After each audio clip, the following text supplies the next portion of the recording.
Where are we putting Caitlin Clark? Oh, she like 3. So she like, she top 3. Where are we putting She Caitlin might be Clark? 2. No, she's 1. She's 1. Damn, that question. One. Caitlin Clark, the most influential white athlete in all of history. Shady McCoy. And he got to be white. Caitlin Clark up there, bro. She is the most influential women's athlete of all time. Bro, Cut it out. Bro. Cut it out. Ali, cut the lights off. Hold on. I'll leave this joint right Hold now. on. Yo, can I back? Because what you're not going to do is disrespect Serena Williams. Yeah, you're not going to disrespect Serena Williams. Let me back myself Please, up.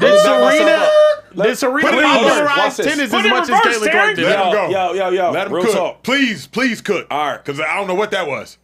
I think Serena was great for us. She was great. The greatest. Who was watching women's basketball? Think about what we're talking about, though. Nobody, baby. Yo, you wasn't. You wasn't. He wasn't. Nobody's watching girls basketball. And then we get this girl like Steph Curry. Everybody watching.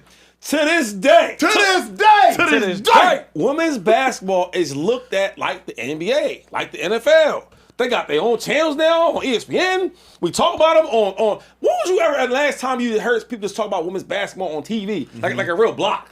Now you see, there's blocks where they're going to talk about Luka and they're going to talk about Caitlin Clark. True. Hey, Think about it. I like this Shady's point. Last point. Cook the too girl fine. that she didn't play at like I don't know, LSU or USC. Yep. She played at Iowa. Yeah. Y'all tripping. Caitlin Clark. A former NFL champion recently mentioned Caitlin Clark in a statement that instantly froze the internet. The praise sounded sincere, and the message behind it seemed straightforward. Yet the exact wording triggered an immediate wave of reactions online. Supporters began defending the remark loudly, while critics responded even more aggressively. What started as a simple observation about one athlete quickly exploded into one of the biggest sports debates of the week. Hardly anyone expected the conversation to spiral this far. Do you believe Sean McCoy's remark was meant as a genuine compliment that was simply misunderstood, or was the backlash completely deserved? Share your opinion in the comments. We had this conversation before the show. Who is the most influential white athlete of all time? In the chat, I need your answer. I want to see what they say. Any sport. I need your answer. Any sport. Not football, not exclusively football, not exclusively basketball. Who is the most influential white athlete While we're waiting for that too, of also all Caitlin Clark? Oh, she like 3. So she like, she top 3. Where are we putting She Caitlin might be Clark? 2. Already. No, she's 1. She's 1. Damn, that question. One. Caitlin Clark, the most influential white athlete in all of history. Shady McCoy. And he got to be white. Caitlin Clark up there, bro. She is the most influential. Let's get straight into it. Sean McCoy, a two-time Super Bowl champion and former NFL running back who clearly had no intention of keeping a low profile this week, appeared on the sports talk program Speak Easy and offered his thoughts on Caitlin Clark. His conclusion was bold. According to him, she is the most influential white athlete of all time. Take a moment to absorb that statement. McCoy was obviously attempting to compliment her, and his intention was fairly easy to understand.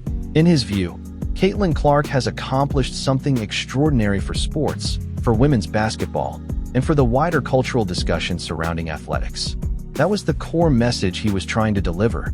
If you concentrate strictly on the spirit of his comment, there is a reasonable point beneath it. However, the internet rarely evaluates statements based only on intent.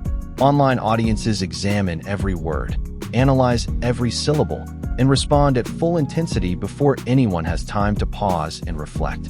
The phrase "most influential white athlete" barely lasted 45 seconds on social media before the reaction became loud and immediate.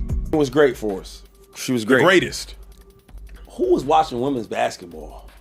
Think about what we're talking about, though. Nobody, baby. Yo, you wasn't. You wasn't. He wasn't. Nobody's watching girls basketball. And then we get this girl like Steph Curry. Everybody watching. To this day. To this day. Women's basketball is looked at like the NBA, like the NFL. The reactions arrived in waves almost immediately. One fan commented, "If the situation were reversed, people would call it racist." Another responded, "White athlete? She's the most influential athlete, period." Someone else summed up their frustration in just 3 words: "Take his mic away." At the same time, supporters pushed back, arguing that McCoy was simply recognizing the magnitude of what Clark has accomplished and was offering praise in his own way. But there is an important point here. Those who said, "Just call her the most influential athlete, period," are not entirely wrong. When you examine what Caitlin Clark has actually achieved, without attaching any labels or qualifiers, the argument for her influence becomes incredibly strong on its own. She set the WNBA single-season assist record. She also established a new mark for assists in a single game. Her rookie campaign turned into one of the highest-scoring first seasons the league has ever seen.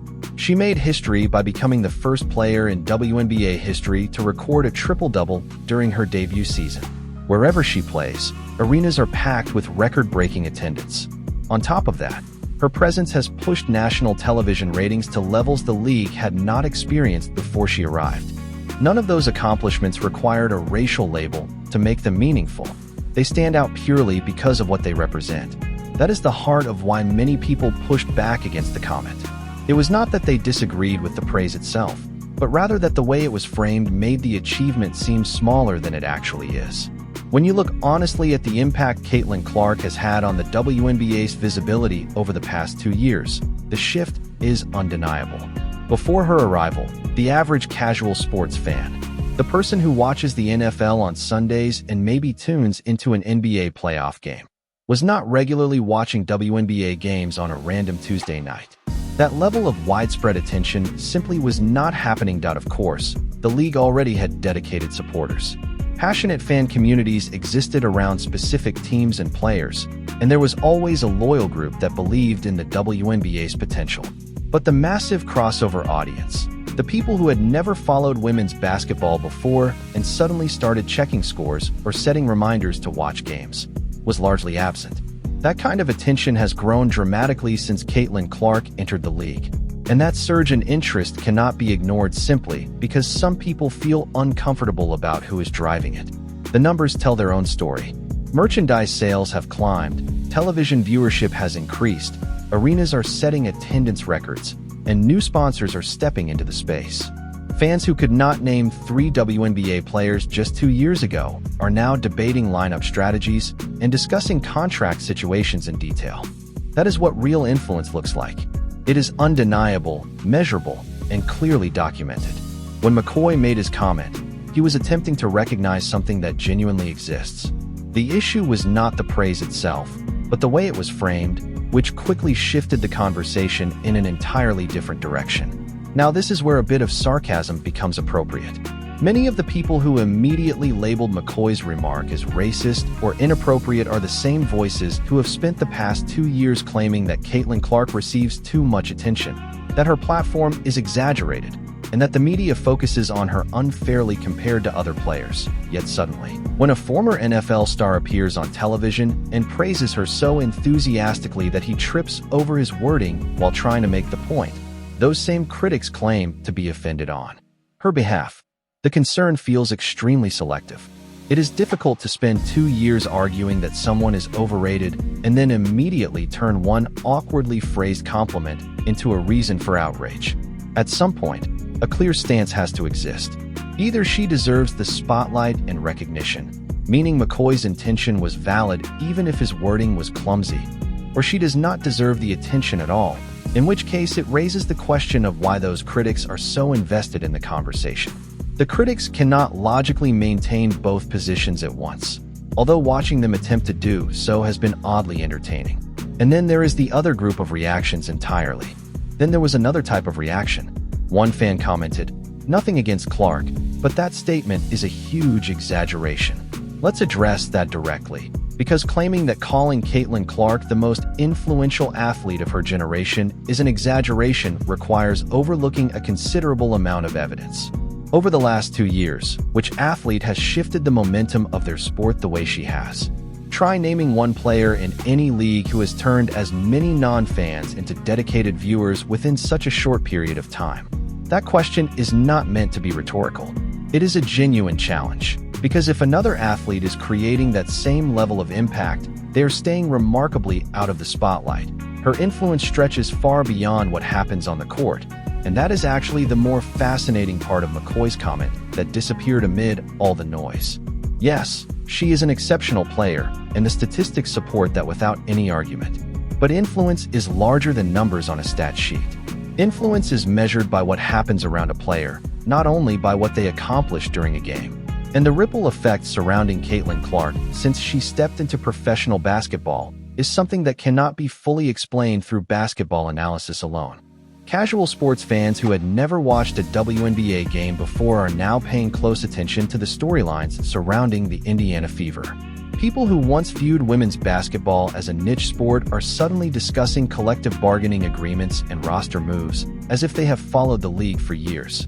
Media organizations that previously offered minimal coverage of the WNBA are now committing more time, resources, and airtime to it. Major brands that had never been involved with women's basketball are now competing for endorsement opportunities. Many of the new fans drawn in by her presence are also discovering stars like Aya Wilson, Breanna Stewart, and Sabrina Ionescu, and in the process they are becoming invested in the league as a whole. That ripple effect is real, and it began with one player capturing widespread attention. Sean McCoy noticed that impact and attempted to acknowledge it publicly. The problem was not the recognition itself, but the delivery. The wording was clumsy, and it handed critics the exact opening they needed to steer the discussion in a completely different direction. But the core observation itself was not incorrect. Now let's step back and consider what this entire moment reveals about where Caitlin Clark currently stands in the sports world. She is entering her third professional season, a year that by most reasonable expectations could become the best of her career so far. She has already confirmed that she feels completely healthy. When she arrived at the Team USA training camp in Miami, she appeared relaxed, confident, and ready to get to work.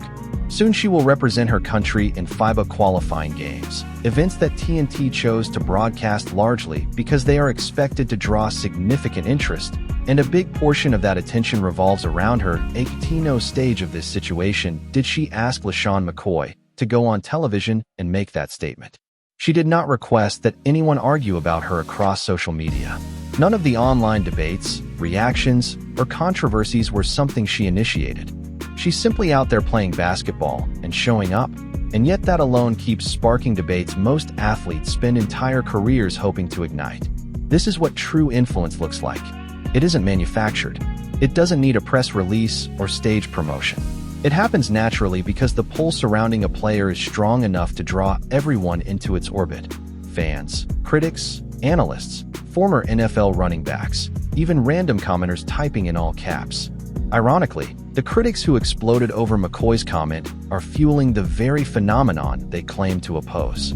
Every reaction, every hot take, every "take his mic away" tweet only amplifies and extends the conversation even further.